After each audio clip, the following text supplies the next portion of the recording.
Hello and welcome to the first video of 1.31 update and the Leviathan DLC.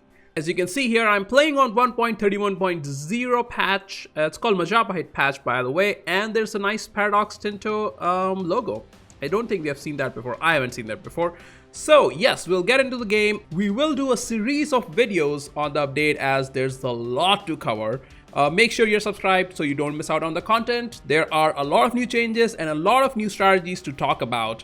Today, I decided to start with monuments, as I think monuments are the biggest change in this game in a long time. This single mechanic is going to change how the game is played. It's going to affect every strategy at every level. Although in this video, we won't get into the nitty-gritty of it. I have looked over the monument once and I decided to make a tier list to pick out which ones are the best and which ones aren't worth your money. This is a map that's just showing you all the monuments currently in game. I believe we have 46 monuments plus the 3 canals that are already in game. Before we start, I should mention this that I'm playing this on 1.31.0 patch and I'm pretty sure there will be a 1.31.1 patch on either release day or soon after. So there's a chance you might not see the same modifiers that I'm seeing here, in some of them at least. And some of the bugs that I might state here might be fixed already. So let's jump in and start with some S tier monuments. These are the top-notch best of the best monuments, and I'm sure you have already heard the first one, Alhambra. Alhambra is in Granada, and it has the modifier of admin efficiency. 5%, 10%, 15%. By the way, you can upgrade these monuments for 1,000 ducats, and it takes 10 years, but you can just push them further. It decreases the time by 2 years for just 300 ducats. So you can actually spend 1,500 ducats and get it built instantly. So you can spend 2,500 ducats in total, and you can bump this from 1 to 2 and get an extra 5% admin efficiency. So you also get Diplo Rev, Diplo Relations, Income for Vassals. Who cares? 15% admin efficiency. It's crazy. This is insane. This is insanity. This is basically the limit of how crazy the modifiers can get. So you know what's going to happen. No CB Granada is the new meta. Next, we will go over to the pyramids in Egypt. So in Cairo, the pyramids of Cheops, I'm not sure how to say that. These gives tech cost, an idea cost, and at tier 3 it gives minus 15% tech cost, minus 10% idea cost, plus 1 monthly admin power. That is a lot. So the only issue with this is the province needs to be pagan. By the way, even when monuments are gated behind a religion or a culture, you don't need to be the same culture or religion. Only the province needs to be that culture or religion. In this case, the province needs to be a pagan religion. And again, this might change in the 1.31.1 patch. I am not sure, but we'll see when it comes to that. So getting to this will be harder. I guess you'll have to start as one of the Africans here and make your way and then convert that province. Or if you're Mamluks, I guess you give away that province for someone else to convert and then take it back to get the fantastic bonuses. The strategies are still up in the air, but you'll definitely see how to do it properly in this channel pretty soon in future. Make sure you're subscribed here so you don't miss out on that. Number 3 is the Mausoleum of Helicarnassus, the old monument. This one also gives flat 10% tech discount and idea cost discount. This is also open for everyone. So different monuments start at different tier. This one starts at tier 0. So as Ottomans, you'll have to spend a little bit of money to get these up. But hey, that kind of tech and idea cost, I would just probably take loans to get this done. And as Ottomans, you're so rich anyways. Yeah, this is insanity. This is very strong modifier. Next, we'll head over to the New World to see Machu Picchu. Machu Picchu also gives idea cost at tier 1, idea cost and admin power at tier 2. And idea cost minus 15% and admin power plus 1 at tier 3. Again, free monarch points. Very powerful. This is gated behind the culture, but as long as the culture in province is from Incan group, it's all good. So either playing in South America, you will get this bonus pretty soon, or playing as a colonizer, you'll make your way over here and try to get it as soon as possible. The next one is Mesa Verde, which is here, I believe. I need to colonize this province, so we'll do... Right, so I've colonized it by magic, and we have Mesa Verde here. We get province modifier -1 unrest, tech cost -5, tech cost and idea cost, and then at tier 3 we get -3 local unrest, which is useless, and tech cost and idea cost at -10% each. For this monument to be active, it needs to be a Tartars religion, which is fine, it can be Tartars. But again, this is again another province that you'll get to as soon as possible when starting as a colonizer, or if you're starting here as a native. And those are the top 5 monuments in game. These are really powerful and you should get it whenever possible. Next, coming on to A tier monuments, we'll start with Angkor Wat. This monument requires the province to be either Dharmic or Buddhist religion. It gives, at tier 3 it gives just flat tech cost -15%, at tier 2 tech cost -10, tier 1 -5. It does start at tier 1, so as Khmer, you're just getting a flat tech cost discount anyways. By the way, when monument changes hands, it does go 1 tier down, so you'll just have to spend 1000 ducats to get it up to level 1, which is fine. Tech cost discount for 1000 ducats, that's a good trade, I'll take it. Next, we'll head over to a province here that has 2 monuments in 1 province, which is great. We'll get to the other one soon. The one important here is Prambanan Temple, which starts at tier 0, but at tier 3 it gives flat dev cost -15% across your country, +1 missionary and +2 missionary strength. The province here also needs to be of Dharmic religion, but that is a really strong modifier. Doesn't matter if you're playing as Mujahid or if you conquer them as someone else. These are some solid A tier modifiers. The next is in Shirvan, and this one is only for Zoroastrians. It has to be, the religion here has to be Zoroastrian. At tier 3 you will get +10% discipline, culture conversion cost is whatever, +15% land fire damage and -10% fire damage received. It is massive. Those military modifiers are really strong. The only problem is how we'll get to it. You can make a vassal that is Zoroastrian, release that, make sure they convert this and come back and take it from them. Or you can just play as Zoroastrian and just do a Zoroastrian run. I did a Persian Zoroastrian run a while back, that was fun. And now that Zoroastrian is buffed in this patch, it'll be even more fun. The next is Parthenon in Athens. And yes, another one that is next to Ottomans that Ottomans are supposed to get pretty early. And this one gives local unrest -3 in area, that's fine. +1 monthly admin power and admin advisor cost -50%. That's just free monarch points for Ottomans, even more after getting those tech discount from this province. Parthenon is also available for everyone. There is no gate for it. It's crazy. Arguably, you could put Parthenon as S tier, but for me, it's between S tier and A tier probably.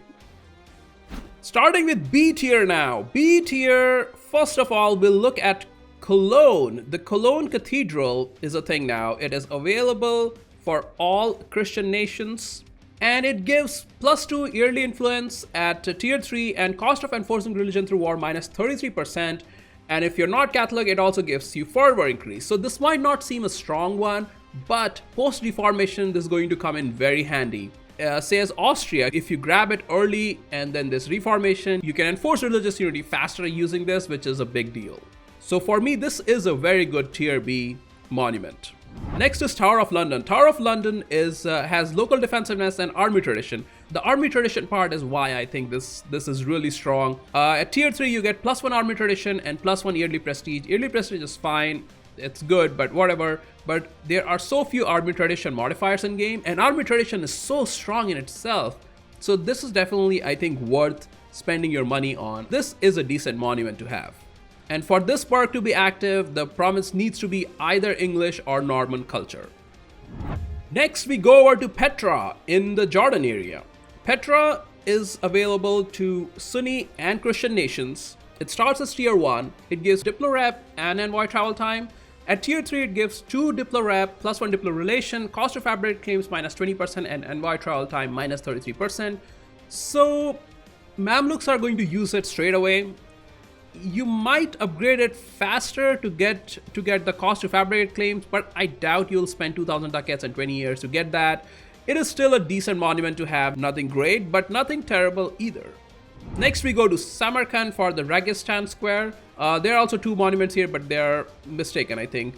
Registan Square gives you prestige decay at tier 1, which is really terrible. I mean, come on. At tier 2 it gives minus 1% prestige decay, but the cost of enforcing religion to war is important. Once you get to tier 3, you get war score cost on other religions minus 15%, and I think that is a very strong modifier. The war score cost, combine this with the Age of Reformation perk and the Diplo Ideas perk, so you can reduce that war score cost a lot and get a lot of provinces in one war. Next, we head over to Beijing for the Forbidden City. This perk is available when the religion in the province is Confucian, and this isn't a super strong modifier. The only reason I included it in B tier and not C tier is because of the mandate growth modifier. The yearly absolutism is useless at the start. At tier 3 you get prestige decay, it's good. Mandate growth modifier of plus 0.05, it might not seem a lot, but if you have played in China, if you have played Emperor of China mechanics, you know that becomes significant. Yearly absolutism plus 0.5 is not going to help you in any way, but the mandate growth mechanic from tier 1 is definitely good. China has a couple of more monuments. Next is Temple of Confucius. At tier 3 it gives plus 1 yearly prestige, plus 75% religious unity, and plus 0.5 yearly harmony increase, which is really strong. Because if you are Ming and you are expanding anywhere, you will suffer with lower religious unity because there's no other Confucian land anywhere. So the religious unity perk will help, and then you will harmonize that new religion and the harmony increase will help. So all modifiers here are actually really helpful when playing as Ming or any other Confucian nation. For this perk to be active, this religion needs to be Confucian in that province. Next is Japan. We get to the Sunken Kotai palaces, where we get on tier 3 we get prestige from land battles plus 15%, which is fine. Minus 75% war taxes cost, which is weird because the war tax cost is 2 mil points, and the game actually rounds down the monarch points cost. So for 75% cost, if you do it, it'll be 0.5, but it's actually 0. It'll actually be 0. Pretty sure that's a bug, and I think that'll be fixed in 1.31.1. If not, then, well, enjoy the free vortex cost, I guess. The general cost is the reason why this is tier B and not tier C. General cost minus 20% is huge. You get to save on mil points, and you get to have more manpower because of army professionalism. Next is the Great Palace of Bangkok, which is also available for everyone. There's no gates for this. It does start at tier 0, so you have to spend money to get anything out of it. The problem with this monument is that the perks are good, but they're useless early game. Yearly absolutism, governing cap, not useful at all. Vassal force limit contribution is fine, but not that useful. And tier 3 gives some good modifiers. Minus 10% A impact is always great, 50%. Vassal force limit contribution is fine. Plus 1 yearly absolutism is good late game. And governing cap plus 33% is also good late game. So again, you will use it later in game. You just won't spend that kind of money early in game to upgrade this monument. So it is a good tier B monument.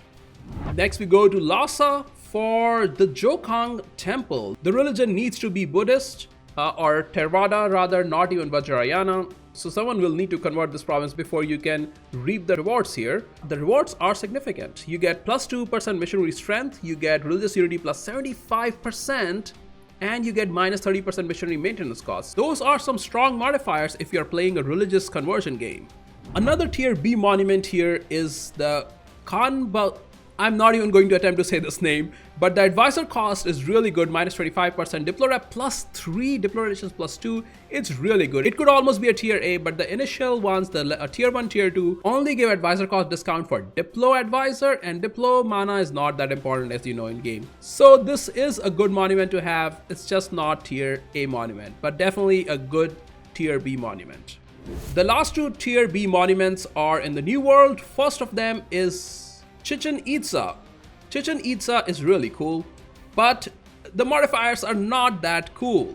Chichen Itza province needs to be of Incan culture if you want to use the perk, and the perks are at tier 3 you get plus 20% manpower recovery speed and minus 50% recruitment time. The recruitment time is fine. The manpower recovery speed in my opinion is pretty strong, and even at tier 1 you get plus 10% recovery speed. So if you're starting as Kokomes, that is a great perk to have. And if you are coming here as a colonizer, then definitely grab this one. This is going to be very helpful. And you can upgrade it. I think spending 1,000, 2,000 ducats to get the manpower recovery speed is not a bad deal.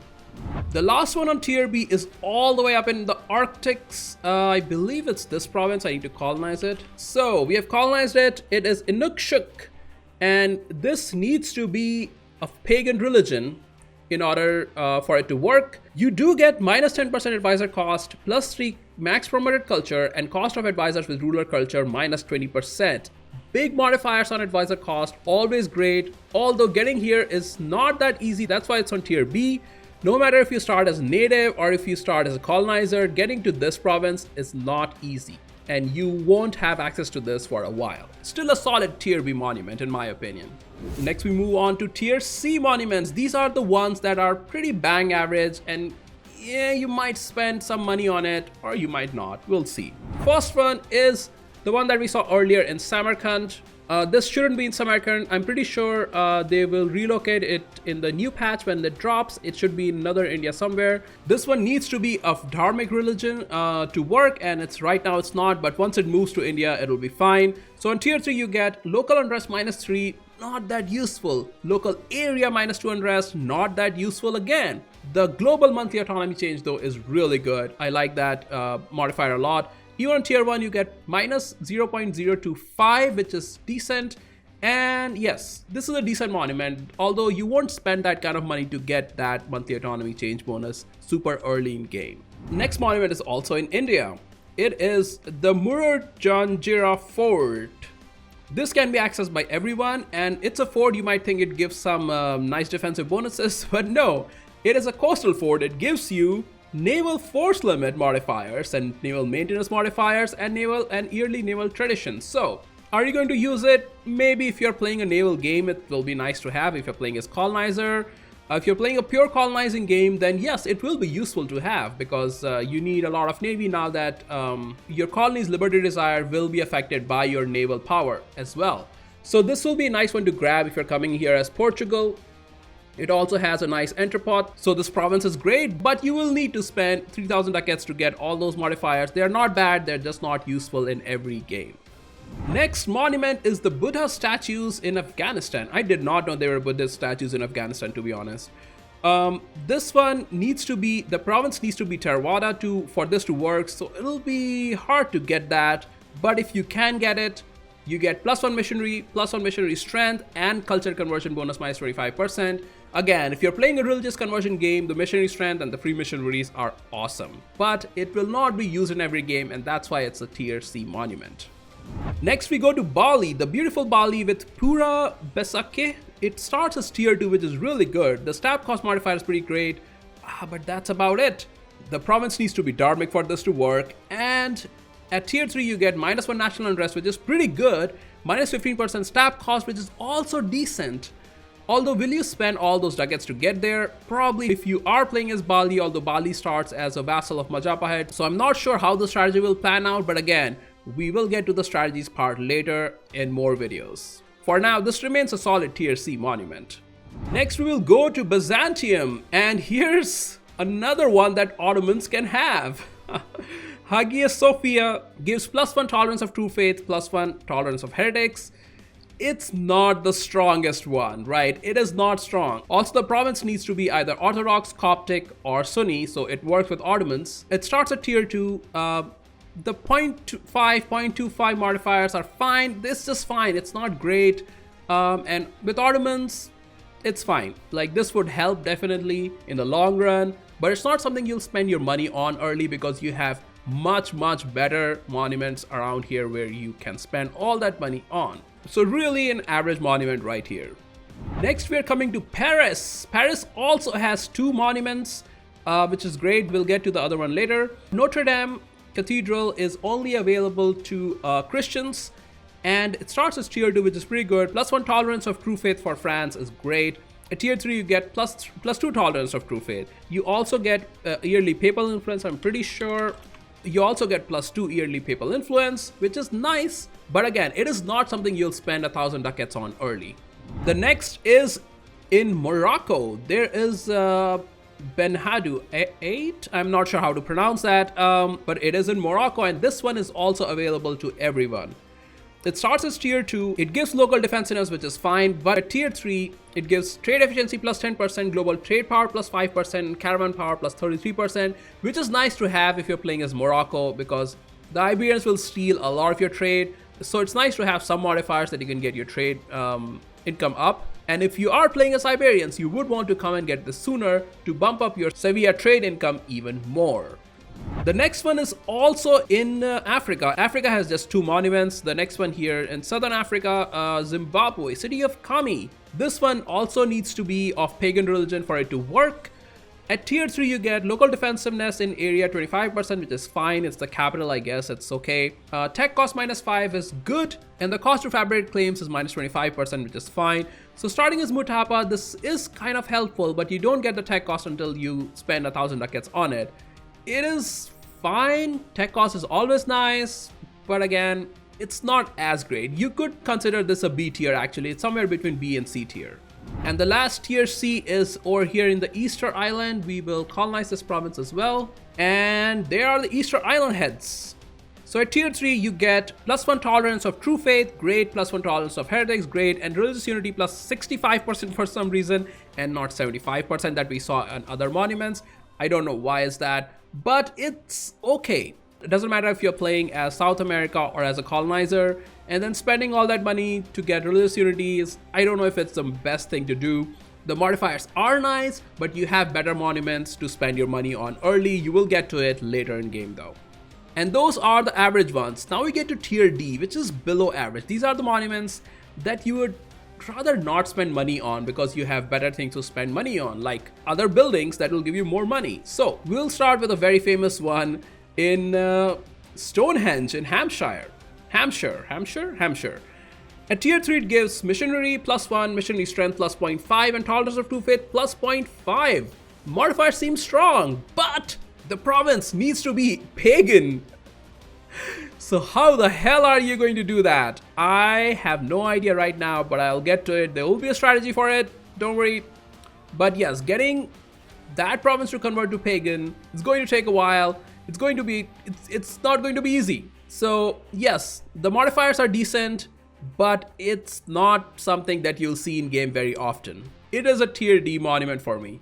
Next monument is up here in Norway, the Stave Church. It looks really neat. I remember seeing real pictures of it. It's really neat. At tier 3, you get -2 local unrest, which is not that useful. Stab cost modifier -10 is good, I guess. -20% missionary maintenance cost is fine too. But again, it starts at tier 0. If you're playing as Norway, Denmark, or Sweden, I don't know if you'll invest a lot of money in it early game. It is the modifiers are fine, they're just not as good. The next is Kiev. In Kiev, we get Kiev. I'm going to butcher the name. Pechersk Lavra. Someone please correct me how it's pronounced. At tier 3, you get tolerance of true faith +2. Yearly patriarch authority +1%, which is good, and it is only active if the province is orthodox. I'm not sure if you'll spend that much money to get that patriarch authority. Even if you say you start as Lithuania and you convert to orthodox, then maybe. If you start as Poland, convert to orthodox, maybe. If you start as Muscovy, you will take them eventually, but again, this is not something that you'll spend your money early on. Next is Kremlin in Moscow, and this one was a little underwhelming, to be honest. At tier 3, you get local manpower modifier, just the province modifier. Local defensiveness, just the province modifier. Area modifier of +15 defensiveness, which is fine, I guess. And -10% regiment cost. I really thought there would be like some spy network modifiers or something like that. Some kind of espionage modifiers, but there are not.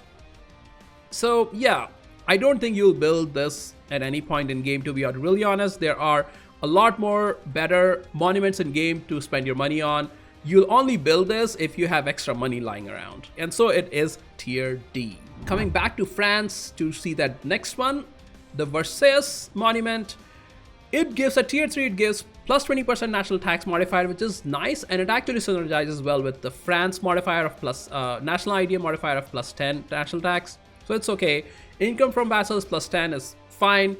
It also gives +1 unrest. It's not negative modifier. I'm pretty sure that's not a bug in the area.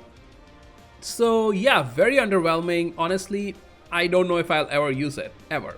The next one is in Japan again. We come back to it and find Where is it? Mount Fuji. Mount Fuji is beautiful. Although tier 3 it only gives dev cost modifier, tax modifier for the province, tax modifier, devastation for the area, and a global modifier of plus 0.5. Again, these are local modifiers. These are not that important. It's already a hilly province. Like, you are not going to develop this province. It's not likely. So yes, if you're playing a tall Japan, sure, go for it. Otherwise, you're not going to use this monument that often. The last one in tier D is also in the New World. We go to the Great Tenochtitlan. It's such a cool monument, but the modifiers are not that great.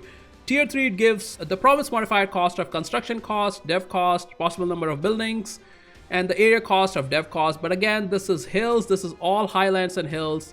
You're not going to dev up these provinces. The extra buildings are fine, but again, this is a gold province. You're not going to build furnaces here. What are you going to build? It's not super important to get. If you get it, fine. If not, you're not going to cry about it. And those are the tier D monuments that are really not that great. And we finally get to the F tier monuments, the freaking bad monuments. That's what F stands for, right? The freaking bad monuments. First of all is the Shwedong Pagoda in Pegu. Tier 3 gives you province modifier unrest, area unrest, global modifier of plus 0.5 yearly legitimacy, which is fine. Yearly legitimacy is going to be more important now that the new heirs don't start with full legitimacy, but it's still not worth spending that much money on. It's just not good enough. The next F tier monument is the Bagan Temples. At tier 3 it gives local missionary strength plus 5 and local missionary strength area plus 2.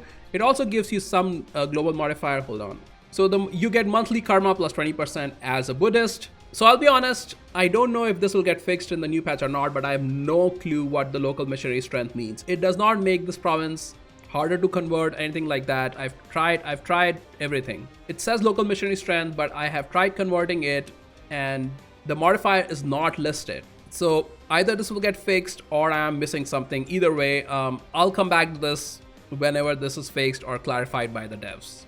Next is the other second monument we saw in the province, the Borobudur Temple. Tier 3 it gives monthly autonomy change just in the area. Max promoted culture and culture conversion costs, not super important. The province needs to be Theravada for this to work. You will never spend this. I mean, are you going to spend 1,000 ducats just to get monthly autonomy change of minus 0.01 in just that area? It's very unlikely. This is really a terrible modifier to spend your money on. Just don't do it. Next, we'll look at the third Ming monument, which is right here. The Great Wall of China. Great. It should be great. It's not that great. The garrison growth of plus 20% is not strong. Local defensiveness is fine, I guess, but as Ming, if you're playing as Ming, you don't need local defensiveness anywhere. Blockade impact on siege plus 1 that you get on tier 3 is weird, but also sort of helpful, I guess. Not bad, it's not terrible. The problem is that this province needs to be in the Chinese culture group, and it's not. This is in the Mongol culture group. So yeah, first of all, as Ming, you need to change this culture in this province, and then you get garrison growth and local defensiveness. No, you have better things to do and better ways to spend your money on rather than spend it on the Wall of China, unfortunately. And while we are here, we'll also look at the third Japanese monument, the Himeji Castle. At tier 3 it gives province modifier of unrest and defensiveness, not helpful. It's a flat terrain with no fort. Area bonus of local unrest and defensiveness, again not that important. And yes, this is again something you would not spend your money on. And another famous monument in Taj Mahal, which is right here. A beautiful monument. At tier 3 it gives province modifier of minus 2 unrest, not important. Plus 0.5 yearly prestige and minus 2% prestige decay. I mean, yes, prestige is nice to have, but there are so many more prestige modifiers. You don't need to spend 3,000 ducats to get it.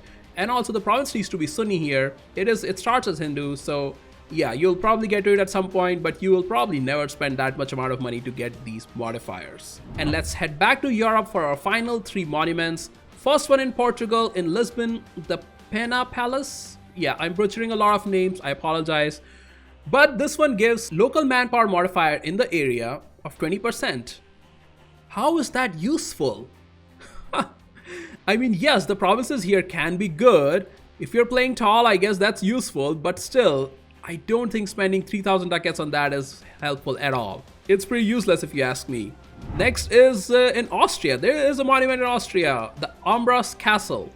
Umbras Castle tier 3 gives province modifier 25%, which is fine, I guess, because it is a fort and it is mountainous already, so that's helpful. Local defensiveness of plus 10% in the area, which is also helpful because there are more mountains here in the Alps. Yearly prestige of plus 0.5.